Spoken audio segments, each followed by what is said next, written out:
6, Lesson 2, the dot product of vectors. In this lesson, we will use the dot product of vectors to find the length, the angle between vectors, and show that vectors are orthogonal. We will also project one vector onto another and use this to decompose a vector and find forces.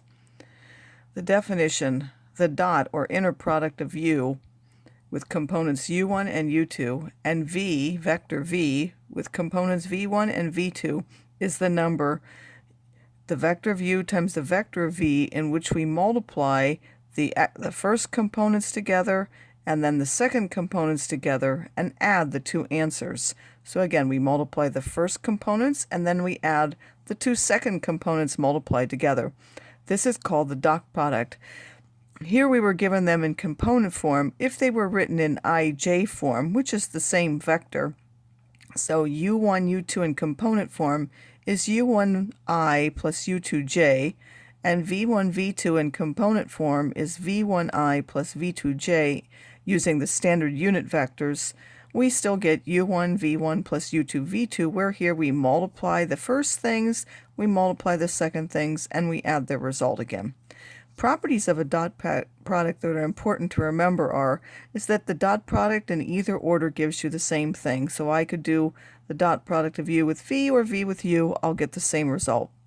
The dot product of a vector with itself is actually the square of the magnitude. So another way of looking at the magnitude of a vector is that it's the square root of the dot product. If we take a dot product of a vector with the zero vector, it will give us 0, and that's of course true in either order.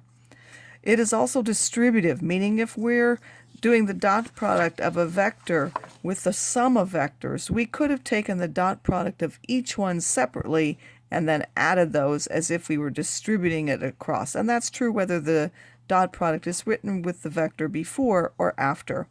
If we have a scalar multiple of one vector, we could choose to multiply it first by that scalar and then do the dot product, or we could actually choose to multiply the other vector by the scalar, or we could choose to do the dot product first and then multiply the result by the scalar. All three of those will give the same result. So in the first example, it says let u be the vector with standard representation 5, 3, and v be the vector with standard representation 12, 4. Find the dot product of the two vectors. Again, we'll multiply 5 times 12 and add 3 times 4 to give 72. Verify that the magnitude of u can be found using a dot product. Recall that the magnitude is simply the first component squared plus the second component squared, and then the square root of that. That will give us the square root of 34. The dot product says that we take, again, we have 5, 3 and 5, 3, so we need to multiply the first components together, which are the 5 and the 5, the second components together, which are the 3 and the 3, and add the result. Again, that's simply 5 squared plus 3 squared, so that gives us 34, and the magnitude is the square root of that dot product.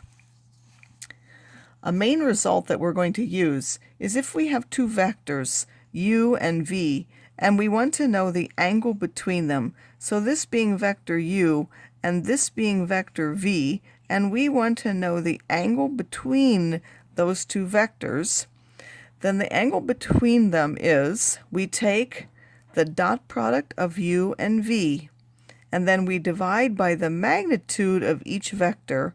That has to give us the cosine of the angle. So the cosine of the angle, again, is the dot product of the two vectors divided by both magnitudes, or we could have written that as the dot product is the magnitude of one times the magnitude of other times the cosine of the angle between them. In either case, theta, the main result that we're going to use, is the inverse cosine of that expression, which is the dot product divided by both magnitudes. The reason the cosine is used is because it will always give us an angle between 0 and 180, which is what we want. Remember, if this is a positive ratio, it would go into the first quadrant, and if it's a negative ratio, it will end up going into the second quadrant, giving us an angle somewhere between 90 and 180. This would not be true if other trig functions were used. So how can I find the angle between these two vectors? First, I find their dot product by multiplying the first coordinates and then adding the product of the second coordinates together. Then I find the magnitude of the first one by taking the square root of the square of each component added together. And then I find the magnitude of the second one, again, in the same way by taking the square root of each of the components squared and added together. Finally, theta is the cosine inverse of the dot product divided by each magnitude. Here, because this is a negative ratio, when we get the inverse cosine, we will find that that's somewhere between 90 and 180 in the second quadrant, meaning that there is an obtuse angle between those two. Another thing that we will use dot products for is to determine if two vectors are parallel or something called orthogonal. Two vectors will be parallel if the angle between them is 0, meaning they're both pointing in the same direction. So if we have two vectors that are parallel, the angle between them, especially if we're writing them in standard representation, meaning they're both along the same line, the angle between them is 0, we will have theta is 0. They can also be parallel if one is going this way and one is going this way, in which case theta is 180 and the two vectors are in opposite directions. In this case, the cosine of that theta, we know for 0 will give us 1, and in this case the cosine of theta is -1. So two vectors are orthogonal if and only if the dot product is 0. So if u and v are perpendicular, the angle between them is 90 degrees, and the dot product will be 0 because the cosine of 90 is 0. So if the dot product is 0, u and v are orthogonal. The only other cases where you have orthogonal vectors when they're not perpendicular is when one of them is the unit vector. So if we find that the dot product is 0, it's almost like saying that they're perpendicular. It's not quite the same because you could have a 0 vector as one of them and it would still be orthogonal. So how can I prove that two vectors are orthogonal? Which means, are they perpendicular? So I first find the dot product of u and v, and again I multiply the first components and add the product of the second components. It gives me 0. That implies that u and v are orthogonal, and because the vectors aren't 0, we know that that means that they're perpendicular, meaning that the angle between them is 90 degrees. Now I'm going to use that to decide if two vectors are parallel, orthogonal, or neither. So I'm going to find the dot product and look at the number.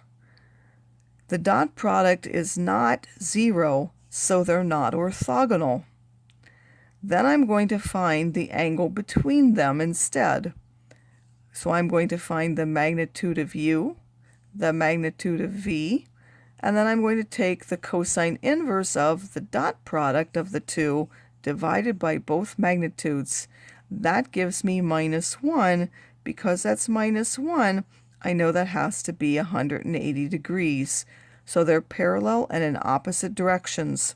Recall, if this inside thing were to give me 1 for that dot product, then it would be theta equals 0, and both of them are in the same direction. So our responses would be parallel if I get a 1 inside or a -1. If it's a 1, they're parallel in the same direction. If it's a -1, they're parallel in opposite directions. It's orthogonal if the dot product is 0, and if we don't get either one of those cases, then our answer would be neither.